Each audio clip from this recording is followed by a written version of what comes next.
बिस्मिल्लाहिर्रहमानिर्रहीम। अस्सलाम वालेकुम स्टूडेंट्स। जी कैसे हैं सब? उम्मीद करता हूँ सब ठीक ठाक होंगे। मैं अल्लाह ताला से आपकी सेहत वाली और ईमान वाली लंबी ज़िंदगी की दुआ करता हूँ। इस वीडियो में हम लेक्चर 23 से 45 तक फाइनल टर्म की तैयारी के हवाले से MCQs, शॉर्ट क्वेश्चन और लॉन्ग क्वेश्चन को अटेम्प्ट करेंगे। स्टूडेंट्स, ये वीडियो अगर आप एक दफ़ा अच्छे तरीके से देख लें, समझ के देख लें, तो आपके पेपर में इंशाल्लाह 95 to 100% मार्क्स आ सकते हैं। ये वीडियो मैं अपलोड कर रहा हूँ। इसके अलावा एक और जो फाइनल टर्म की MCQs और सब्जेक्टिव वाले जो पेपर्स हैं लास्ट, वो भी मैं करूँगा। लेकिन पहले आप इस वीडियो को अच्छे से देखें। 1 घंटे की मैं कोशिश करूँगा कि ये वीडियो बना के अपलोड करूं, तो इसको आपने अच्छे से देखना है। इसके बाद फिर हम MCQs और शॉर्ट लॉन्ग क्वेश्चन वाली वीडियो भी देखेंगे। तो चलें स्टार्ट करते हैं। लेकिन आपसे रिक्वेस्ट है कि चैनल को सब्सक्राइब ज़रूर कीजिए और बेल आइकन प्रेस कर दीजिए ताकि बर वक्त आपको अपकमिंग वीडियो मिलती रहें। तो लेक्चर 23 में हमारा जो टॉपिक है वो मैथमेटिकल इंडक्शन है। मैथमेटिकल इंडक्शन बेसिकली किसी भी इक्वेशंस को, किसी फंक्शंस को प्रूव करने के लिए एक तरीक़ेकार है जिसके 2 स्टेप्स होते हैं। सम बुक्स में 3 स्टेप लिखे हुए हैं, लेकिन आपने जो आपकी बुक में दिए हैं वही याद करने हैं। वो 2 स्टेप कौन से हैं? पहला है बेसिक स्टेप।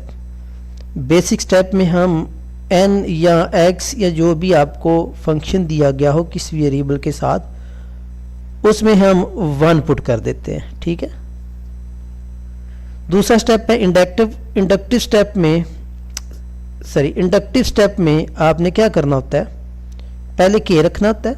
k रखने के बाद आपने उसको k+1 के लिए साबित करना होता है।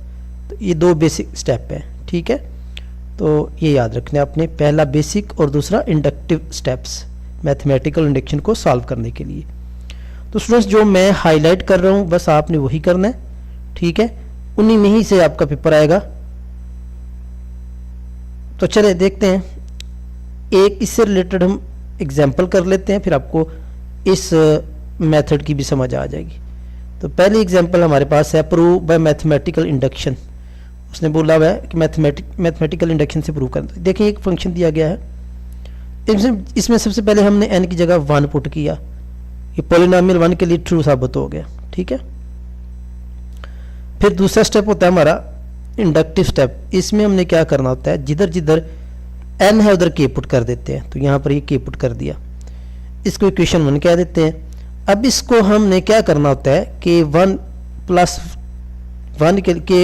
के लिए साबित करना होता है। यानी वो जो आपकी इक्वेशन है, जिधर जिधर आपका n है वहां पर k+1 साबित होना चाहिए। तो उसका तरीका करता है कि लेफ्ट साइड में ये जो टर्म है ना, इसमें एक टर्म इंक्रीज करके दोनों तरफ ऐड है k+, तो ये k है, k+1 आप ऐड करेंगे तो k+1 को ऐड करें तो k+1 का स्क्वायर बन जाता है। वो टर्म आपने इधर भी ऐड करनी होती है। यहाँ पर k स्क्वायर जो है वो उसने इग्नोर किया हुआ है, तो यहाँ पर k स्क्वायर भी याद रखिएगा। तो ये k+1 का स्क्वायर इधर भी ऐड किया और इधर भी ऐड किया। इधर ऐड करने के बाद जब आप फाइनल आंसर लेते हैं तो फाइनल आंसर आपका फैक्टराइजेशन से, स्क्वायर ओपन करके, कॉमन लेके, यानी डिफरेंट तरीक़ों से आपने इसका प्रूव करना होता है। अब जिधर जिधर k था या n था उधर k+1 आ गया। ये देखें, पहले आपकी इक्वेशन थी, यहाँ पर n है तो यहाँ पर k+1 होना चाहिए।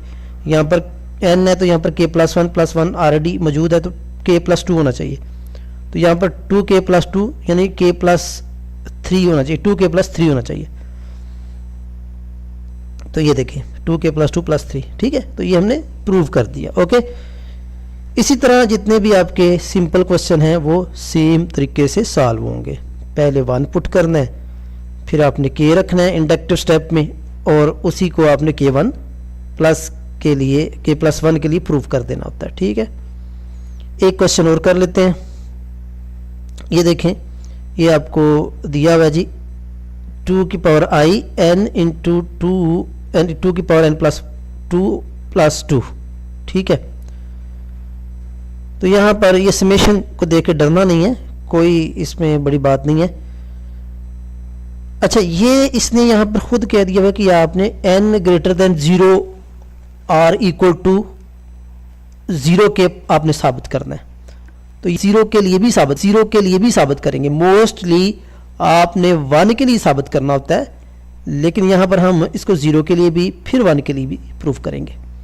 तो यहाँ पर चेक करें, जिधर जिधर n था उधर मैंने 0 रख दिया। ठीक है, तो 0 रखने से लेफ्ट हैंड साइड देखिएगा 2 की पावर i है। तो 2 की पावर i का मतलब ये है कि 1 से लेकर 0 + 1 तक जाना है आपने। जिधर i है उधर आपने 1 रख देना। तो यहाँ पर रखेंगे तो ये 2 आ जाएगा। तो यहाँ पर भी ये 0 + 2 2 आंसर ही आ जाता है। तो दोनों साइडें इक्वल होंगी। ये इस तरह इंडक्टिव स्टेप में आपने पहले क्या रखना है, n की जगह k रख देना। यहाँ पर थोड़ा सा उसने डिफर ये किया हुआ है कि i × 2i दे दिया, साथ समेशन दे दिया हुआ है।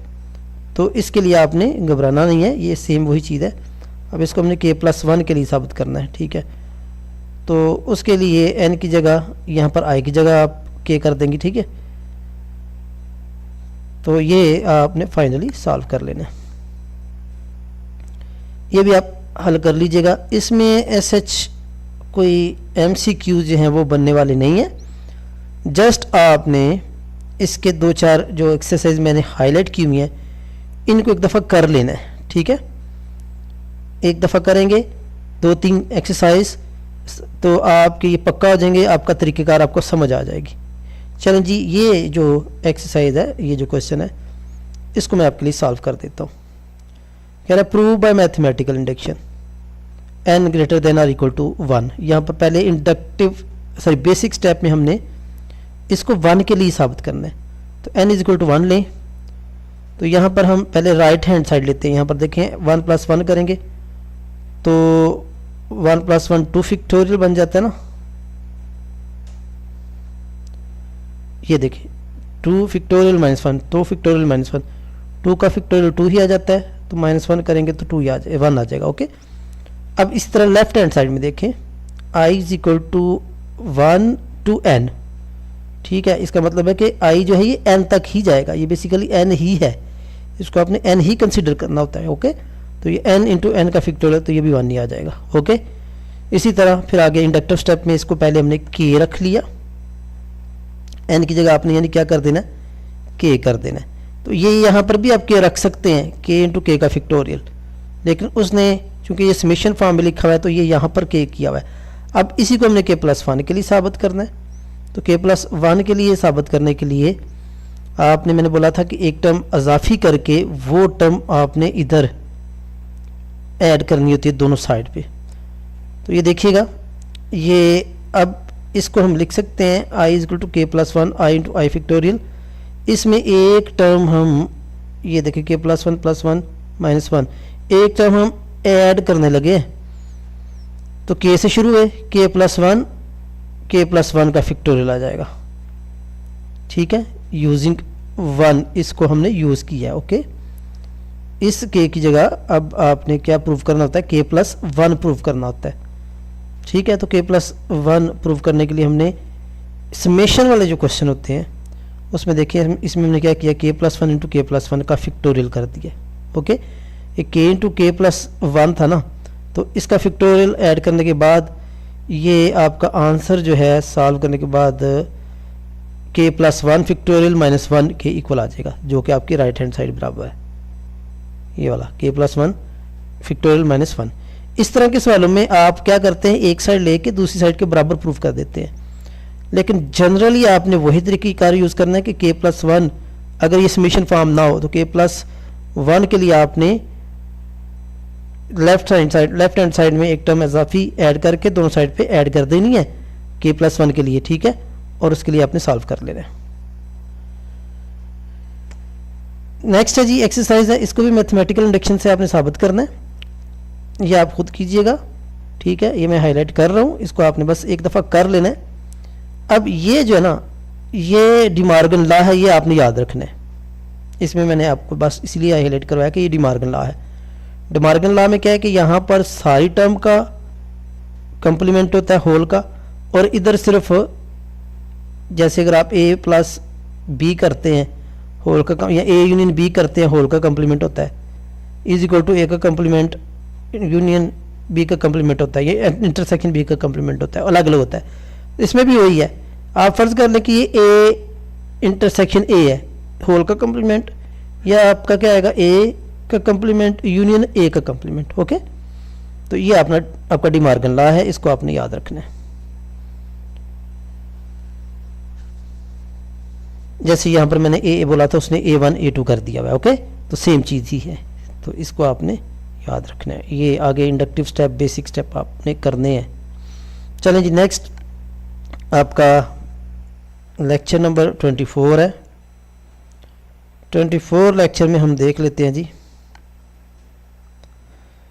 मैथमेटिकल इंडक्शन ही है, ठीक है, लेकिन अब थोड़ी सी जो शेप है वो डिफरेंट हो गई है। शेप डिफरेंट होने से मुराद क्या है कि यहाँ पर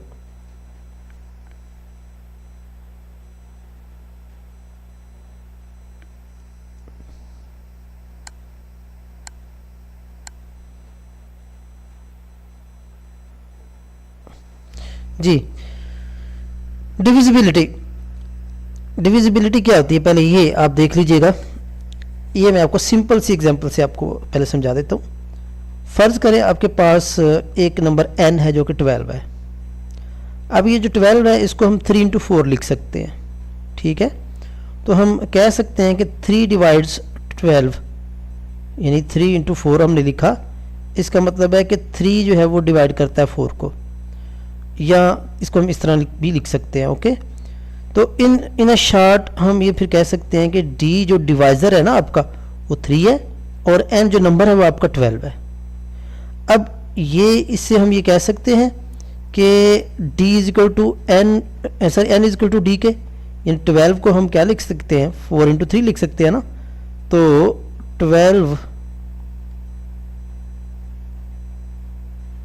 जो है वो 4 × 3 है, 3 आपका डिवाइज़र है और k आपका 4 है। ओके, तो ये चीज़ आपने यहाँ पर याद रखनी है। इसको हम फिर लिख सकते हैं 12 इज इक्वल टू 3 × 4, तो 4 आपका k है और ये 3 आपका d है और ये n है, तो ये आपका फार्मूला बन जाएगा। Okay, n is equal to D K, ये आपने याद रखना है। कब होगा, अगर डिवाइज़र n का हो तो 3 12 को डिवाइड करे तब। ओके, तो अब ये जो डिविजिबिलिटी है, इस तरह के सवालों के लिए हम मैथमेटिकल इंडक्शन को साबित करेंगे। देख लेते हैं जी, पहला एक मैं एग्जांपल आपको दे देता हूँ। Use mathematical induction to prove that n³ - n is divisible by 3 where n is a positive integer. तो बेसिक स्टेप वही है बच्चों, यहाँ पर आपने n की जगह 1 पुट कर देना है। n³ पहले लेफ्ट हैंड साइड, इसमें चूंकि एक ही साइड है, इसमें भी हमने क्या करना होता है कि पहले 1 पुट कर दिया, फिर k पुट कर दिया, फिर k+1 के लिए साबित करना होता है। ओके, तो ये इसका आंसर 0 आ जाता है।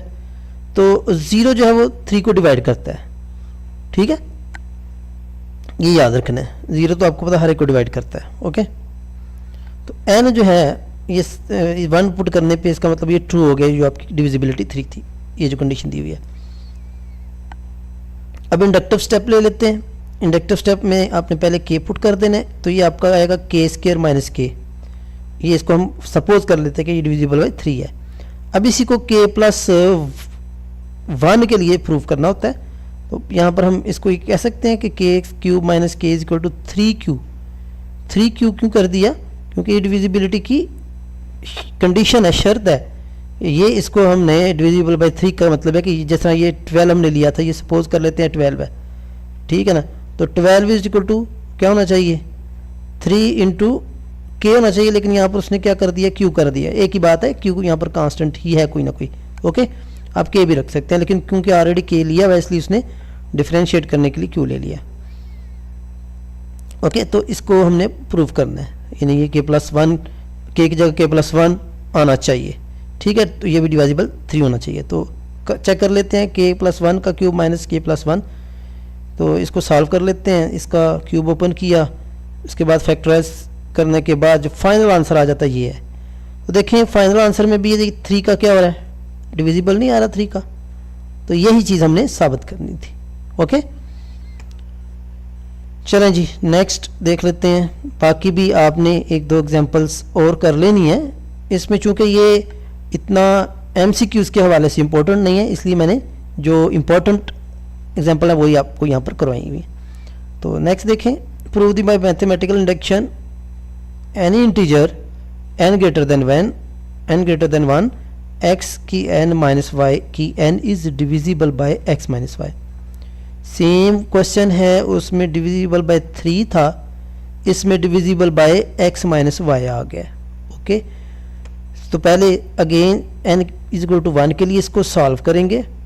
तो सॉल्व जब करते हैं तो x माइनस वाई आ जाता है, जो कि क्लियरली x माइनस वाई के डिविजिबल है, क्योंकि इससे डिवाइड होकर 1 आ जाता है ना। अब इंडक्टिव स्टेप में वही तरीक़ेकार कि पहले n की जगह हमने क्या रख देना है, k रख देना है, और इसको हम कहेंगे कि ये इसका डिविजिबल है। तो वही यहाँ पर q आ जाएगा। ये हमने साबित करना है कि ये चीज़ इसके डिविजिबल है। तो q वाले तरीके से जो पीछे हमने किया था उससे भी आप सॉल्व कर सकते हैं। जिस तरह वही आपने बार बार एग्जांपल ले लेनी है कि 12 इज इक्वल टू 3 इंटू 4, ठीक है। तो ये आपका n आ जाएगा, ये आपका डिवाइज़र होगा, और यहाँ पर ये आपका k या q, कोई भी आप इसको कांस्टेंट का नाम दे सकते हैं। चूँकि k होता है इसलिए हमें यहाँ q रख लेते हैं। ओके, एनी हो। तो अब इसको हमने साबित करना है कि ये डिविजिबल बाय उसके है। तो ये हम k+1 के लिए साबित करेंगे, x k+1 माइनस k+1। इनमें आप इसको लिख सकती हैं इसको लिख सकते हैं x k minus into x, क्योंकि इसकी पावर 1 है, ऐड होके यही आ जाता है, माइनस y की k+1 को भी हम y की k इंटू वाई लिख सकते हैं। ओके, तो जब इसको ऐसा लिखा तो इसमें मज़ीद x की k into X minus X Y की k, इसमें हमने x y की k जो है वो इंट्रोड्यूस नया करवाया, यानी ये माइनस भी किया हमने x y की k को, और प्लस भी किया है। ऐसा किया क्यों है? क्योंकि ये इसको फैक्टराइज करने के लिए, ताकि कोई चीज़ कॉमन आ जाए। तो x की k माइनस वाई की k कॉमन आ गया, सर इसमें x कॉमन आ गया, ये चीज़ बच गई, इसमें y की k कॉमन आ गया, ये चीज़ बच गई। तो बेसिक हमारा पर्पज़ ये था। ओके, तो यहाँ पर देखिएगा first term right hand side x की k is divisible by x minus Y. तो यही जो है ये आपकी x माइनस वाई को डिविजिबल होती है। ओके, तो ये भी x माइनस वाई को डिविजिबल है। इट मीन्स ये फिर आपका साबित हो जाएगा कि ये x माइनस वाई को डिवाइड करता है। ठीक है जी, चलें जी नेक्स्ट एक्सरसाइज, इसको भी आपने एक दफ़ा करना है, सेम मेथड है वही, लेकिन यहाँ पर n is equal to greater than और इक्वल टू 2 है। तो 1 के लिए नहीं बल्कि 2 के लिए प्रूव करेंगे। ठीक है,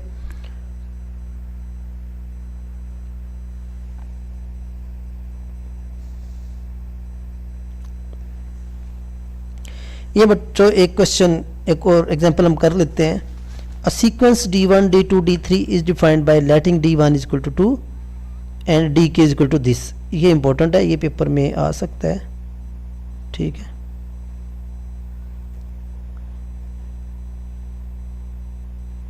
लेकिन वो कोशिश करता है कि आपको इजीएस्ट एग्जांपल दे पेपर में, इतनी मुश्किल भी नहीं देगा। ठीक है, ओके, तो ये सीक्वेंस है define letting d1 is equal to this, ये dk की वैल्यू उसने खुद दे दी हुई है। करना क्या है, for all k greater than 2 or equal to 2, तो साबित करना है 2 से ग्रेटर देन लेना है, और ये साबित करना है कि ये dn की वैल्यू ये आती है, जबकि n जो है वो क्या है, ग्रेटर देन और इक्वल टू 1 है, using mathematical induction.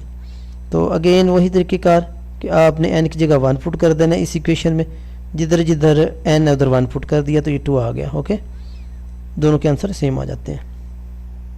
Inductive step में देख लीजिएगा, अब n की जगह k पुट कर दिया तो ये dk is equal to 2k over 2 k factorial आ जाएगा। ओके, तो इसको हमने dk+1 के लिए साबित करना है, यानी ये चीज़ लेके आनी है। तो बाय मैथमेटिकल इंडक्शन इसको अब हम ओपन कर लेते हैं। जब ये सॉल्व करेंगे तो सॉल्व करने के बाद dk+1, ये जो आपकी इक्वेशन थी ना ये वाली, इससे देखें dk+1 is equal to dk+1 minus 1 over k+1। Okay, तो 1 is equal to 1 over k plus D K, इसमें से बाहर निकाल लिया, k+1 आ गया। तो डी के की आपकी कीमत दी हुई है ऊपर।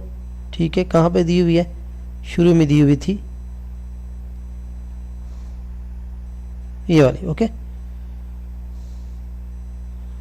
तो फाइनली इसको आप जो सॉल्व करते हैं तो n+1 के लिए भी ये प्रूव हो जाता है। तो जो यहाँ पर मैथमेटिकल इंडक्शन में जो MCQs हैं वो मैं बार बार बोल रहा हूँ, 2-3 ही आएंगे, ज़्यादा आपने 1-2 जो एग्जांपल्स मैंने आपको दोनों लेक्चर में करवाई हैं, बल्कि 3-4 करवाई हैं, उनको आपने फोकस करना है, एक दफ़ा देखना है। ओके, आगे मेथड ऑफ प्रूफ करने के मेथड ऑफ प्रूफ, यानी किसी भी चीज़ को गलत और दुरुस्त साबित करने के लिए मैथ में आगे कुछ और मेथड हैं जो कि डायरेक्ट हैं और काउंटर एग्जांपल हैं। इन दो तरीकों को हम पढ़ेंगे। इससे पहले हमने पढ़ा था मैथमेटिकल इंडक्शन से प्रूफ करना, ओके, किसी भी इक्वेशन को या किसी भी पॉलिनोमियल को। तो प्रूफ ऑफ मेथड कौन कौन से हैं? डायरेक्ट और इनडायरेक्ट, डायरेक्ट मेथड और इनडायरेक्ट मेथड। आगे इनडायरेक्ट मेथड के कौन से तरीके हैं? कंट्राडिक्शन और कंट्रापोजिशन। कंट्रापोजिशन में हम क्या करते हैं? काउंटर एग्जांपल लेते हैं। ओके, यानी ये इनडायरेक्ट में हमने काउंटर एग्जांपल लेनी होती है। इसको काउंटर एग्जांपल को लेके आपने ट्रू साबित करना होता है, तो वो आपका इनडायरेक्ट मेथड आ जाता है। ओके, बहरहाल आपने ये याद रखना कौन से मेथड हैं, डायरेक्ट प्रूफ है और इनडायरेक्ट प्रूफ है। तो डायरेक्ट प्रूफ के आगे 2 एग्जांपल हैं, बाय कंट्रापोजिशन और कंट्राडिक्शन, ये आपने याद रखनी है। ठीक है जी बच्चों, ये डायरेक्ट प्रूफ के लिए हम क्या करते हैं? टेबल बना देते हैं। डायरेक्ट प्रूफ में ये आपने याद रखना कि P इम्प्लीकेशन Q निकालना होता है आपने। ये जो सिंगल एरर है ना, इसको हम इम्प्लाई बोलते हैं कि P इम्प्लाई Q, इसका टेबल बनाना होता है। तो ट्रुथ टेबल आपने पहले भी पढ़े हुए हैं, लेकिन मैं एक दफ़ा आपको फिर पढ़ा देता हूँ। P और Q दो अगर वेरिएबल हों तो आपने P को पहले ट्रू ट्रू 2 दफ़ा लेना है, फिर फॉल्स फॉल्स, फिर Q को true false true false true false, ये आपने सीखा हुआ है। इम्प्लीकेशन में क्या करते हैं कि कोई भी वैल्यू फॉल्स कब होगी? जब पहला ट्रू होगा और दूसरा फॉल्स होगा तो ये वैल्यू फॉल्स होगी, अदरवाइज ट्रू रहेगी। पहला अगर ट्रू नहीं है और दूसरा फॉल्स नहीं है तो ये वैल्यू क्या रहेगी? ट्रू ही रहेगी। ओके, ये याद रखना है आपने। ओके जी, आगे कुछ बेसिक चीज़ें हैं, उनको देख लेते हैं।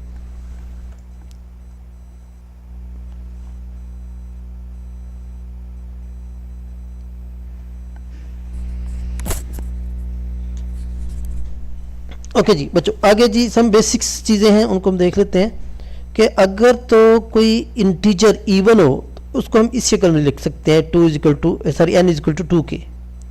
ठीक है, कोई इवेंट अगर इवन कोई भी इंटीजर अगर इवन हो, जैसे 12 है, तो 12 को हम क्या लिख सकते हैं? 2 × 6, यानी ये जो 2 है ना, ये साथ इवन बनाना चाहिए इसको। लेकिन अगर कोई ऑड आ जाए तो उसको भी हम इसी शेप में लिखते हैं, लेकिन +1 करके। ओके, यानी 2 × 6 + 1, ये आपका सॉरी ऑड के लिए। और अगर कोई प्राइम आ जाए तो प्राइम के लिए भी हमने यही तरीक़ेकार करना होता है, लेकिन प्राइम में याद रखिएगा कोई एक नंबर 1 होना चाहिए। जैसे अगर 7 है तो 7 को हम लिख सकते हैं 1 × 7, यानी 1 ज़रूर होना चाहिए। यहाँ पर 2 की कंडीशन नहीं है। ओके, ठीक हो गया। या फिर इस तरह भी इसको हम शो कर सकते हैं 7 × 1, यानी इन दोनों में से कोई एक नंबर 1 होना चाहिए, या R1 हो या फिर S1 हो। ये RS से मुराद ये वाला R है, ये S है। ओके, कंपोजिट में n = RS ये होता है, n = RS होता है। इसमें कोई भी 1 नहीं होना चाहिए। जैसे अगर 8 है 8 को हम क्या लिख सकते हैं, 8 को डिफरेंट तरीके लिखने के 4 इंटू 2 लिख सकते हैं, 2 इंटू 4 लिख सकते हैं। तो इन दोनों में कोई भी 1 नहीं होना चाहिए। ओके,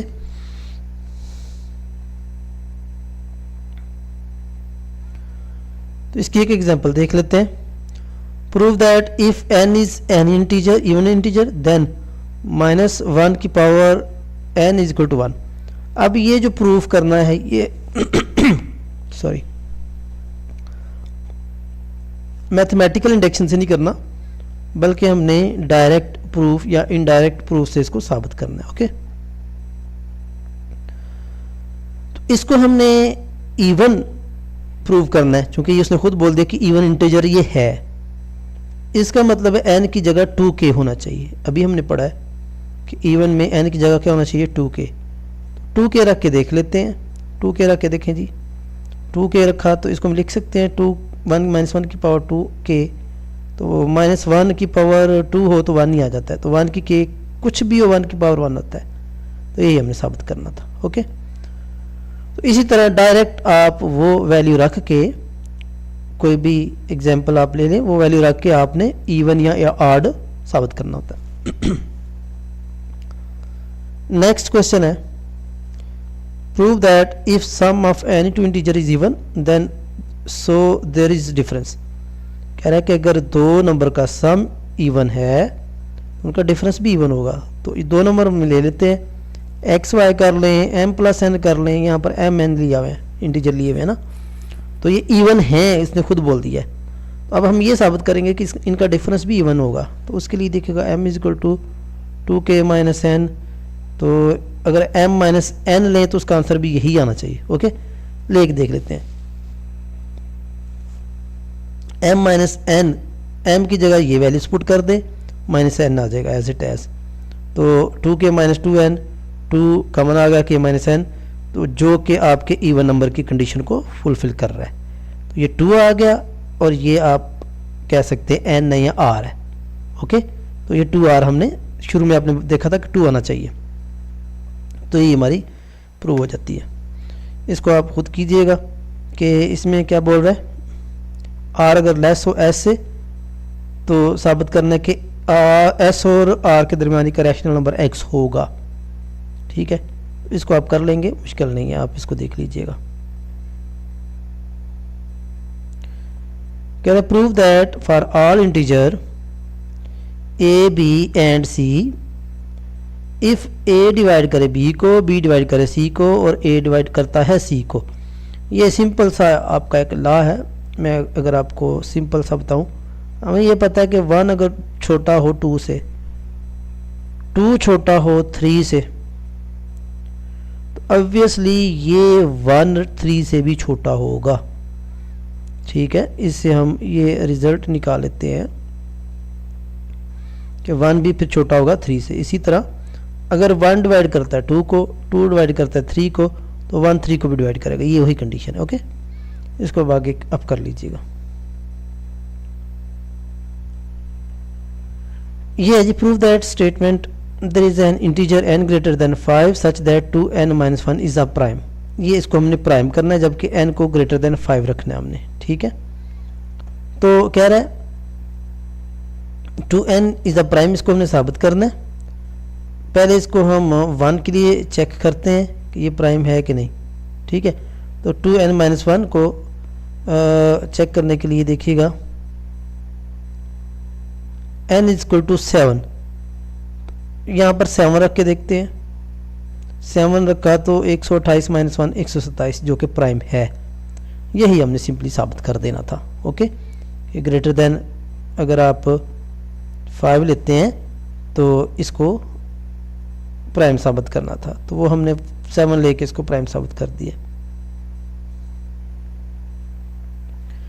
जी। नेक्स्ट एक्सरसाइज है, प्रूव और give counter example of disapprove statement for all integer n square minus n plus 11 is a prime number. ये साबित करना है कि ये प्राइम नंबर हैं। ठीक है, तो n की वैल्यू लेनी है हमने डिफरेंट। पहले हम 11 लेते हैं, 11 लेके देखा तो 111 आ गया, यानी n हमने प्राइम लेना है प्राइम लेने के बाद इसमें पुट करेंगे तो ये भी प्राइम ही आएगा, राइट। तो ये हमने चेक कर लिया, which obviously not a prime number, जो कि प्राइम नंबर नहीं है। यानी एक ऐसी काउंटर एग्जांपल मिल गई कि जिसमें हमने n तो प्राइम लिया लेकिन इसका जो आंसर है वो प्राइम नहीं है। सो लिहाजा हम कह सकते हैं कि ये वाली स्टेटमेंट जो है ये प्राइम नहीं है, ठीक है, ये नंबर प्राइम नहीं है। हमने काउंटर एग्जांपल लेके इसको साबित कर दिया। जी बच्चों 26 है, प्रूफ बाय कंट्राडिक्शन। पहले हमने पढ़ा था सबसे पहले जो हमने पढ़ा था इम्प्लीकेशन वाला डायरेक्ट प्रूफ, यानी हमने पढ़ा था, अगर आप ऊपर जाएं सबसे पहले नंबर पे जो हमने इसका देखा था डायरेक्ट प्रूफ, ठीक है, इम्प्लीकेशन से। ओके, इसको हम इम्प्लीकेशन भी बोलते हैं, मैं आपको पहले बता चुका हूँ। ओके, इससे हम इसको प्रूफ करते हैं। ये जितनी भी चीज़ें की हैं वो हमने इम्प्लीकेशन से की हैं, यानी एक चीज़ लेके दूसरी चीज़ को साबित कर दिया था डायरेक्ट प्रूफ के हवाले से। आगे है जी प्रूफ बाय कंट्राडिक्शन है। कंट्राडिक्शन के दो मेथड है, अभी आपने पढ़ा था, एक कंट्रा पॉजिटिव है और एक कंट्राडिक्शन में हम एक कंट्राडिक्शन था इनडायरेक्ट में, ठीक है। तो अब पहले हम एक कंट्राडिक्शन पढ़ेंगे। कंट्राडिक्शन में हम क्या करते हैं कि एक चीज़ को उलट कर देते हैं, ठीक है, कंट्राडिक्ट कर देते हैं। यानी अगर हम कहते हैं जी आज रेन हो रही है तो आज ठंड है, तो इसका कंट्राडिक्ट होगा कि आज ठंड नहीं है। इसको फिर हमने ट्रू और फॉल्स साबित करना होता है, ठीक है, कंट्राडिक्ट लेके, ठीक है। तो अगर ठंड नहीं होगी तो ऑब्वियसली फिर बारिश नहीं हो रही होगी। यानी एक चीज़ को हमने कंट्राडिक्ट करके आपका जो प्रूफ होता है उसको साबित करना होता है, ठीक है।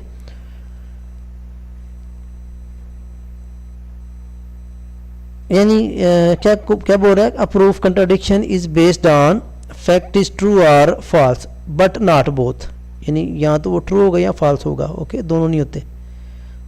हेंस कंट्रापोजिशन कंट्राडिक्शन जो है इसमें हम या तो फॉल्स करते हैं या फिर ट्रू करते हैं चीज़ को, ठीक है।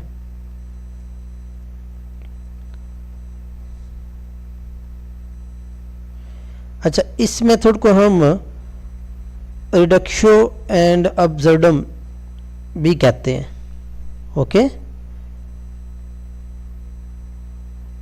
तो इसके लिए अब हम एक देख लेते हैं। Suppose statement to be proved is false, यानी जो स्टेटमेंट, वही मैं आपको पहले बात बता रहा हूँ, पहला काम क्या होता है कि स्टेटमेंट को फॉल्स रख लेना होता है।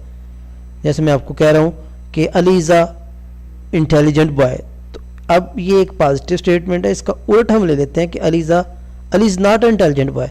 अब उस फॉल्स को अगर हम फॉल्स साबित कर दें तो इसका मतलब होगा कि जो आपने स्टेटमेंट दी थी ना कि Ali is a intelligent boy, वो आपकी दुरुस्त साबित हो जाएगी। जो आपने कंट्राडिक्ट लिया था वो आपने उसको ही गलत साबित कर दिया है, यानी उलट स्टेटमेंट को गलत साबित कर देना आपका जो है वो कंट्राडिक्शन आ जाती है। तो इट मीन्स कि वो आपका प्रूफ जो आपने रखा था पहले कि अली इज इंटेलिजेंट वो साबित हो जाएगा, ओके। ये वही चीज़ है कि पहले आपने उसको फॉल्स रख लिया, फिर उसको कंट्राडिक्ट कर लेना है और फिर कंक्लूड कर लेनी है कि आपका जो प्रूफ है वो ट्रू है, ओके। इसके लिए हम देख लेते हैं, एक थ्योरम है, इसको हम प्रूफ करेंगे बाय कंट्राडिक्शन। कह रहा है there is no greatest integer, कह रहा है कि कोई भी ऐसा इंटीजर नहीं है जो कि ग्रेटेस्ट हो। ये तो ऑब्वियसली बात है कि आप जब काउंटिंग स्टार्ट करते हैं तो काउंटिंग कभी भी एंड नहीं होती, वो इनफाइनेट होती है, ठीक है, अनलिमिटेड होती है। तो ये हमने भी इसको साबित करना है। तो हम फिर कह देते हैं कि इसका कंट्राडिक्शन हम ले लेंगे कि जी है एक ऐसा number, suppose there is a greatest integer n, जिसको हमने n कह दिया, ठीक है। तो हम n साबित कर रहे हैं, सॉरी इसको रख रहे हैं कि ये ग्रेटेस्ट है। अब इसको गलत साबित करना है हमने, चलिए चेक कर लेते हैं। तो इसका मतलब होगा कि अब ये चूंकि ग्रेटेस्ट n है, बाकी जितने भी होंगे वो इससे छोटे होंगे, n लेस देन n, यानी इसका मतलब है बाकी सारे नंबर n से छोटे होंगे, ठीक है। तो हम लेट कर लेते हैं कि m is equal to n plus 1 है। सेकंड में हमने लेट कर लिया कि एक और नंबर है जो कि ग्रेटेस्ट है, जिसको हम m कह लेते हैं, वो कैसे बनेगा कि n+1 करके। अब हमें ये पता है अगर ये ग्रेटेस्ट है तो इसमें तो कोई चीज़ ऐड हो ही नहीं सकती, लेकिन इसको भी हम देखते हैं। तो m इज टू n+1 कर दिया। No m is an integer since it is a sum of integers, also m greater than n, और m ग्रेटर देन n भी है। तो m इज टू n+1 है, this m is integer that is greater than greatest integer. तो अब m भी एक ऐसा नंबर है जो उससे भी ग्रेटर है। तो हमने देख लिया कि एक n हमने लिया था, उससे बड़ा भी एक और नंबर हमें m मिल गया। इट मीन्स n ग्रेटेस्ट नहीं है। आप कोई भी नंबर ले लें उसमें एक ऐड करें तो जाहिर सी बात है पहले वाले से ग्रेटर हो जाएगा। तो लिहाजा कोई भी एक ऐसा नंबर नहीं होगा जो कि ग्रेटेस्ट हो। तो इसका मतलब है जो आपकी अजम्पशन होगी वो गलत साबित हो जाती है। तो आपकी जब अजम्पशन गलत साबित होगी इट मीन्स आपका ये जो थ्योरम है ना, there is no greatest integer, वो ट्रू साबित हो जाता है। ओके, इसको आपने खुद करना है कि n³ + 5 इज ऑड, ये ऑड है, then n is even using contradiction method, ये आपने खुद साबित करना है। ओके, आगे जी, sum of any rational number and irrational number is irrational. ये आप याद रखिएगा, ये स्टेटमेंट बिल्कुल ट्रू है, लेकिन आपने इसको प्रूफ करना है। लेकिन ये याद रखना है अगर दो नंबर डिफरेंट हो, एक रैशनल हो, जैसे अगर सपोज कर लेते हैं 2 एक रैशनल है और एक इरेशनल है, ये 9th क्लास के मैथ में भी आपने पढ़ा होगा, तो आंसर इरेशनल में आता है, याद रखिएगा। ठीक है, आंसर क्या आएगा? इरेशनल आएगा। तो यही चीज़ आपने प्रूफ करनी है, लेकिन आपने ये स्टेटमेंट ज़रूर याद रखनी है, पेपर में आ सकती है। ये बहुत इंपॉर्टेंट है, ये अक्सर पेपर में आया भी हुआ है क्वेश्चन। ठीक है, तो प्रूव करना कि ये इरेशनल है।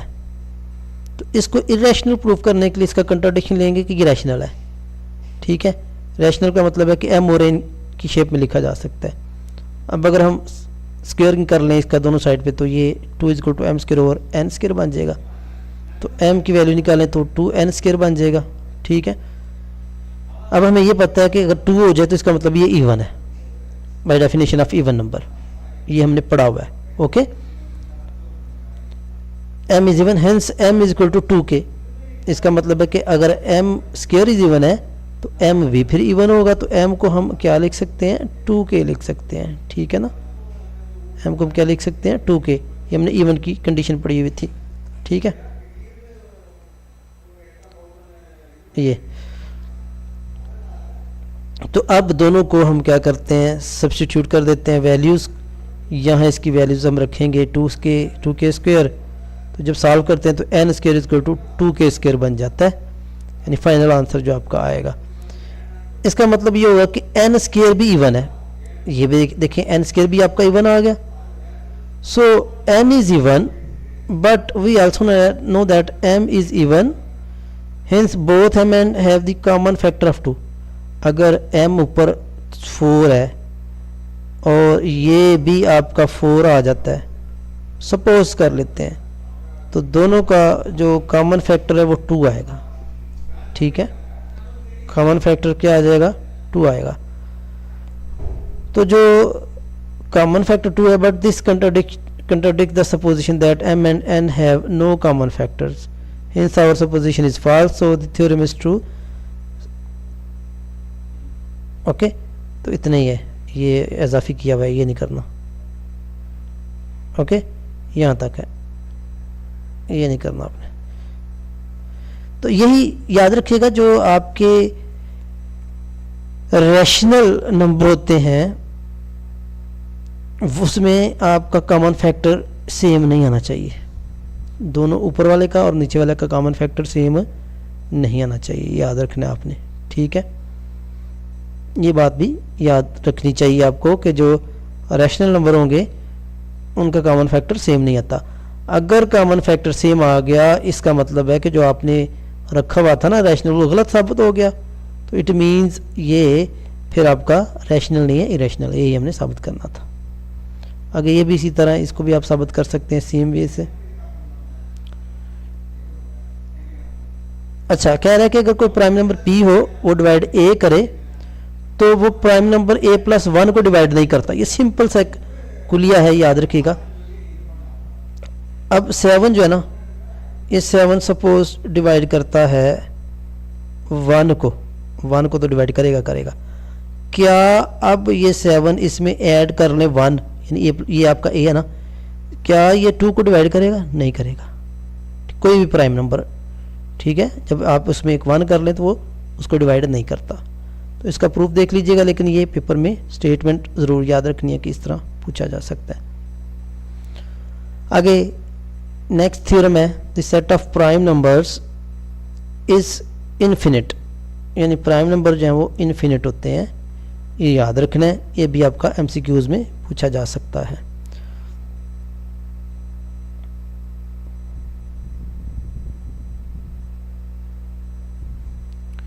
नेक्स्ट जी 27 है, एल्गोरिदम। सबसे पहले देखें क्या होता है। किसी भी प्रॉब्लम को स्टेप बाय स्टेप सॉल्व करने का नाम एल्गोरिदम होता है। किसी भी एक्शन को, किसी भी प्रॉब्लम को स्टेप बाय स्टेप सॉल्व करने का नाम एल्गोरिदम होता है। ये आपने छोटी क्लासेस में भी पढ़ा होगा। जैसे एक लेटर को पोस्ट करना हो तो उसके छोटे छोटे स्टेप बनाए जाते हैं, उसी को हम एल्गोरिदम कहते हैं, ठीक है।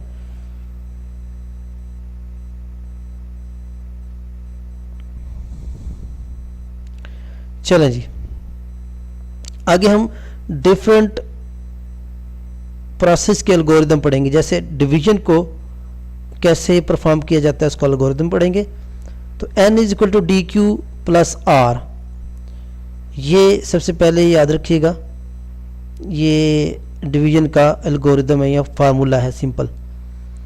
ये n is equal to d q plus r का मतलब क्या है? n यहाँ पर आपका नंबर है जिसको आप डिवाइड कर रहे हैं, d डिवाइज़र है उसका, ठीक है, q कोशेंट है और r रिमाइंडर है।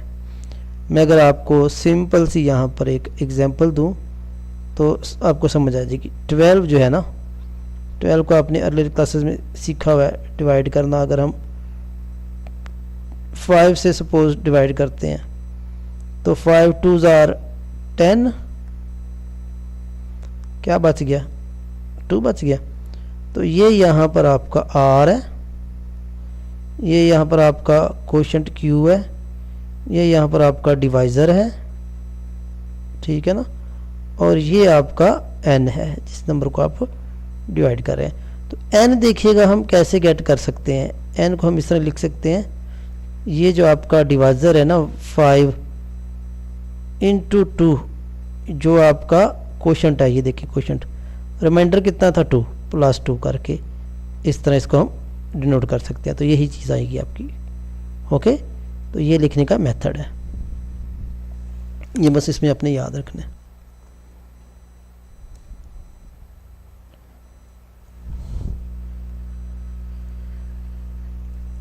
जी बच्चों, pre condition and post condition क्या होती है? प्री से नाम से ज़ाहिर है पहले वाली, और पोस्ट बाद वाली, बाद में आने वाली।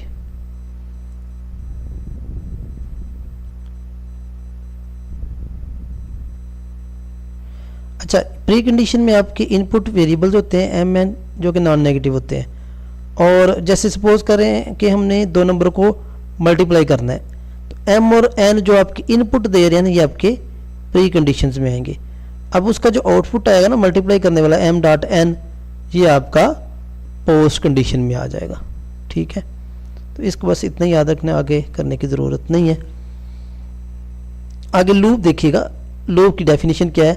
अ loop is defined as correct with respect to its pre and post conditions, यानी correct with respect to pre और पोस्ट कंडीशन के साथ जो आप लूप चलाते हैं ना, वो कब लूप बनेगी? If and only whether the algorithm variable satisfy the pre condition for the loop and the loop is executed, then the algorithm variable satisfy the post condition of the loop. तो उसमें pre condition और post condition दोनों satisfy होनी चाहिए।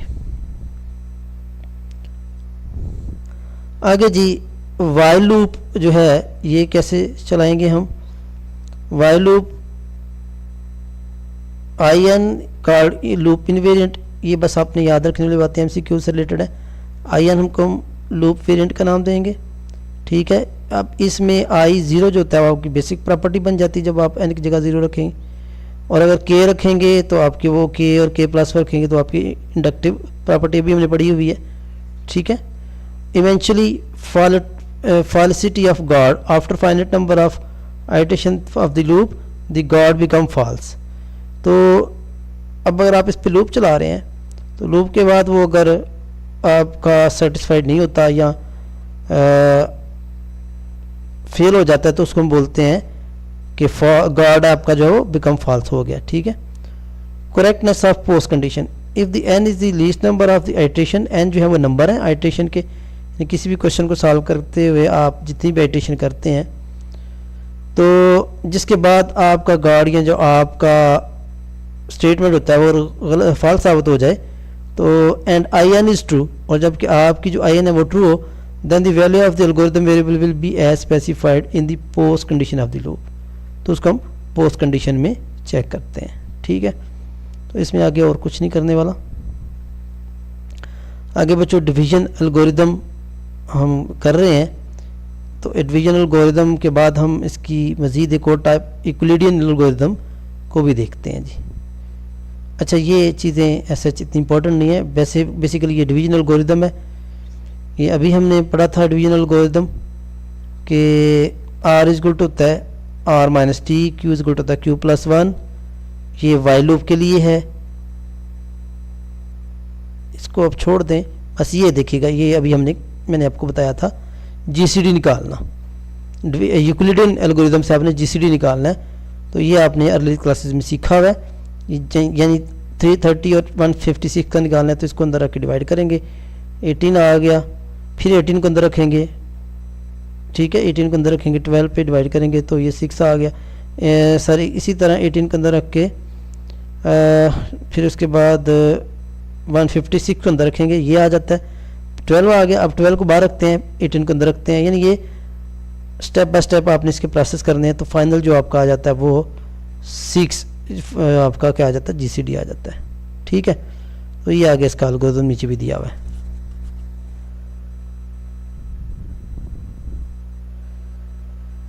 जी बच्चों, असल काम अब हमारे लेक्चर 29 से स्टार्ट होगा। आज मैं 30 तक इसको करूँगा क्योंकि बहुत लंबी वीडियो हो जाती है, ये कोर्स आपका थोड़ा लेंथी है। तो नेक्स्ट वीडियो में मैं बाकी जो लेक्चर रह जाएंगे उसको कवर करूँगा। जी बच्चों, सबसे पहले देखिएगा कम्बिनेशंस क्या होते हैं, ये कम्बिनेट्रिक्स क्या होता है। Combinatorics is the mathematics of counting and arrangement object, ठीक है। जब आप अरेंजमेंट करते हैं किसी भी ऑब्जेक्ट की तो उसको हम कम्बिनेटर के थ्रू करते हैं, ओके। जैसे कि डिटरमिनेंट ऑफ ऑर्डर्ड और अनऑर्डर्ड अरेंजमेंट ऑफ ऑब्जेक्ट, यानी आपने चेक करना हो कि नंबर ऑर्डर्ड है या अनऑर्डर्ड है। Generate all the arrangement of the specified kind which important in computer simulations, okay. Example देख लेते हैं जी। Suppose there are 7 different optional occurs in the computer science and 3 different optional occurs in the mathematics, then the total number जो हम आपके क्या हो जाएंगे 7 + 3 10 हो जाएंगे। तो ये जो है ये आपका कम्बिनेट्रिक्स आ जाता है, कंबाइन करना। कम्बिनेट्रिक्स नाम से दार है, दो चीज़ों को कंबाइन करना, और इसको हम n1 + n2 की शेप में पढ़ेंगे, ओके, ये याद रखिएगा। आगे sum rule in the terms of sets, अगर सेट्स हों तो उन सेट्स का कम्बिनेट्रिक्स रूल क्या होगा, सबको ऐड कर देंगे, NA1 NA2 + NA एंड आखिरी जो टर्म होगी सबको ऐड कर देते हैं। लेकिन अगर ये उसमें सब में कोई भी चीज़ कॉमन ना हो, इंटरसेक्शन खाली आए, एम्प्टी सेट आए, ठीक है। अगर प्रोडक्ट रूल है, प्रोडक्ट में दोनों चीज़ों को प्रोडक्ट कर देते हैं। और जनरल रूल ये है कि इन सब को अलग अलग, अगर इकट्ठा नंबर ऑफ सेट इकट्ठा हो, यानी A1 A2 A3 up to AM तक, तो उनको अलग अलग करेंगे तो मल्टीप्लाई करें फिर भी आंसर सेम आएगा। इससे रिलेटेड आप एक एग्जांपल कर लीजिएगा। जैसे by bus from A to C by way of B round trip by bus A to C by of B, यानी डिफरेंट दिए गए हैं। इनके पहले तो आपने वेज निकाले ने, तो 4 इंटू 3 12 वे आ जाएंगे ए के लिए, ठीक है। ऊपर ये स्टेटमेंट दी हुई है, उसमें आप देख लीजिएगा। इसी तरह बी पार्ट में राउंड ट्रिप बस ए टू सी के लिए ए से बी तक जाएगा, फिर बी से सी तक, फिर बी से ए तक आएगा। तो इन सबको आपको मल्टीप्लाई करेंगे तो ये मल्टीप्लाई करके 144, यानी ये आपने चेक कर लेना है, ठीक है, मल्टीप्लाई करके।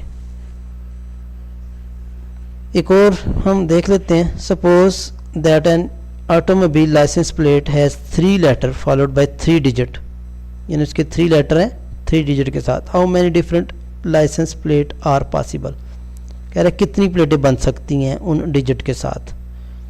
क्या बोल रहा है कि एक ऑटोमोबाइल लाइसेंस प्लेट में 3 लेटर्स हैं और हर लेटर के 3 डिजिट्स हैं, ओके। यानी ये एक लेटर है, उसमें 3 डिजिट हैं, 1 जैसे यहाँ पर 1 है 1, और इसी तरह 1 1 1 एंड सो ऑन, ओके। अब देखिएगा कह रहा है कि how many different license plate are possible, तो कितनी प्लेटें जो पॉसिबल हो सकती हैं। Each of the letter can be written 26 different ways and each of the 3 digit can be written 10 different ways. तो कह रहा है सबसे पहले तो हर लेटर के जो बनेंगे वो 26 वेज बनेंगे, ठीक है, और हर डिजिट के कितने बनेंगे 10 वेज बनेंगे। तो 26 26 26 10 10 10, चूँकि 3 है ना, तो इनको आप मल्टीप्लाई करेंगे तो इतने प्लेट्स आपके बन सकते हैं, ठीक है। आगे बी का भी आप चेक कर लीजिएगा, इसी तरह ये सारी चीज़ें आपने देख लेनी है।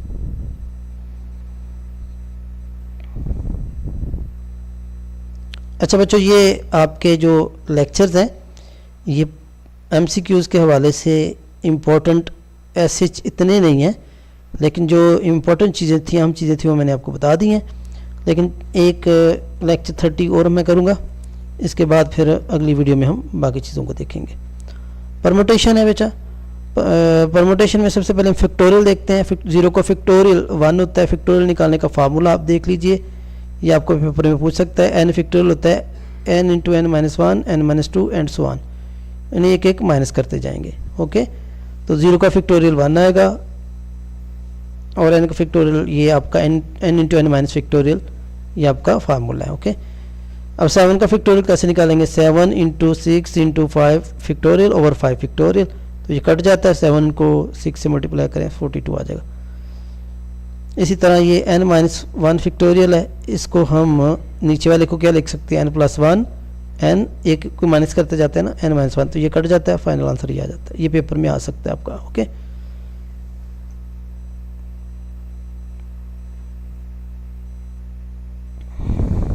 अच्छा, काउंटिंग 2 तरह की हो सकती है। काउंटिंग फार्मूला ये है कि एलिमेंट रिपीट भी हो सकते हैं और नहीं भी हो सकते, ओके, और वो आर्डर में भी रिपीट हो सकते हैं।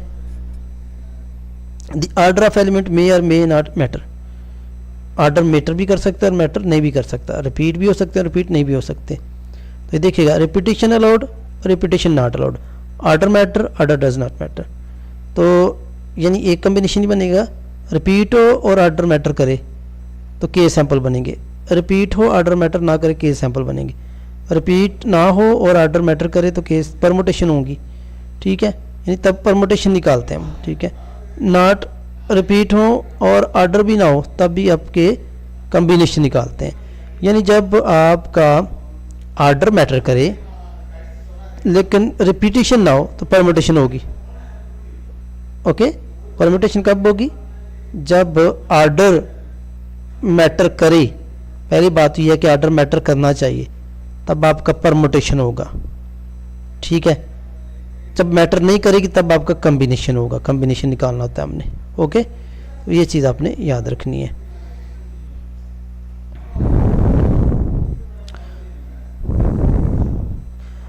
तो सबसे पहले देखें के सैंपल, के सैंपल से मुराद ये है कि आपकी रिपीटिशन हो रही है, रिपीटिशन अलाउड है और आर्डर भी मैटर कर रहा है। इसी तरह रिपीटिशन जब भी आ जाए तो समझ लें वो आपने के सैंपल करने होते हैं, तो उसका फार्मूला होगा n की पावर k, सिंपल याद रखना है, ठीक है, n की पावर k, मतलब यहाँ पर देखिए how many possible outcome that और when a fair coin is tossed 3 times, 3 time हम एक कॉइन को फेंक रहे हैं, तो एक कॉइन में पॉसिबल आउटकम आपका क्या हो सकता है, हेड और टेल। हेड और टेल का मतलब हेड, 2 इवेंट हो गए, 2 आउटकम हो गए सारी, और कितनी दफ़ा फेंक रहे हैं, 3 दफ़ा, तो 2 की पावर 3 आएगा जो कि आपके 8 बनेंगे। ओके, तो ये आपका इंपॉर्टेंट है, ये पेपर में पूछा जा सकता है। इस तरह नेक्स्ट एग्जांपल आप देख लीजिएगा।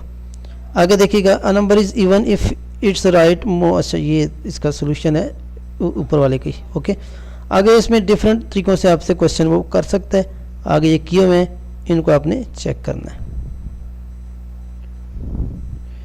एक एक्सरसाइज ये देख लेते हैं, अ box contain 10 different coloured light bulbs, find the number of ordered sample of size 3 with the replacement. Number of bulb कितने हैं, 10 है। बल्ब टू बी ड्रॉन कितने हैं, 3 है, यानी 3 बल्ब हमने ड्रा किए हुए हैं। ठीक है, तो इसमें हमने सैंपल बनाने हैं, कितने बनेंगे, तो 10 की पावर 3 आ जाएगा, जो कि आपके 1000 बन जाएंगे। ओके बच्चों, इसी तरह ये बाकी भी क्वेश्चन है। आगे परमुटेशन है। परमुटेशन मैंने आपको बोला है कि जब ऑर्डर्ड मैटर करता है, ऊपर आपने देखा है कि जब आपका ऑर्डर्ड मैटर करे, एक ख़ास ऑर्डर से आपने उसको रखना है, ठीक है, तब आप परमुटेशन वाले फार्मूले लगाते हैं। ठीक है, उसका फार्मूला है NPK, N परमुटेशन के। ओके, अभी NPK का फार्मूला देख लीजिएगा, N factorial over N minus K factorial. ये सिंपल फार्मूला, प्रूव करने की ज़रूरत नहीं है, ये NPK का फार्मूला है, यानी N परमुटेशन K भी हो सकता है, R भी हो सकता है, तो इसके लिए ये फार्मूला है, ये बस आपने याद रखना है, NPK। ओके, तो इससे एक रिलेटेड एग्जांपल कर लेते हैं। पहले एग्जांपल है, how many 2 permutations are there of y x z, write them are. Permutations बनानी है, इनकी उसने खुद बोल दिया हुआ है, तो टोटल नंबर 4 है। परमुटेशन कितने की बनानी है, 2-2 करके, यानी पेयर्स आपने 2 के लेने हैं। ओके, तो 4p2 इसका फार्मूला आ जाएगा, ऊपर 4 नीचे 4 - 2। ओके, तो सॉल्व करेंगे तो ये 12 बनेगा, तो 12 आपके पेयर्स बनेंगे, wx, फिर wy, फिर wz। ओके, फिर अब x को ले लेंगे, xw, फिर xy, फिर xz। ओके, फिर इसी तरह y ले लेंगे, yw, yx, yz। इसमें ऑर्डर मैटर कर रहा है। ओके, यहाँ पर ऑर्डर वैसे तो y z और zy अगर देखें तो एक जैसे लगते हैं, लेकिन ऑर्डर आपका देखें आगे पीछे हो रहा है, मैटर कर रहा है। ओके, तो ये आपकी परमुटेशन में आ जाता है। तो बाकी भी इसी तरह ये परमुटेशंस आपने निकाल लेनी है, ये आपको पता चल जाएगा। ठीक है स्टूडेंट्स, तो होपफुली आपको समझ आई होगी। आगे सारे परमुटेशन वाले क्वेश्चन हैं, तो इंशाल्लाह नेक्स्ट वीडियो में मैं बाकी को, कम्बिनेशंस को, प्रोबेबिलिटी को, तमाम को सॉल्व करूँगा। तब तक के लिए अल्लाह हाफिज़, और चैनल को सब्सक्राइब कीजिएगा।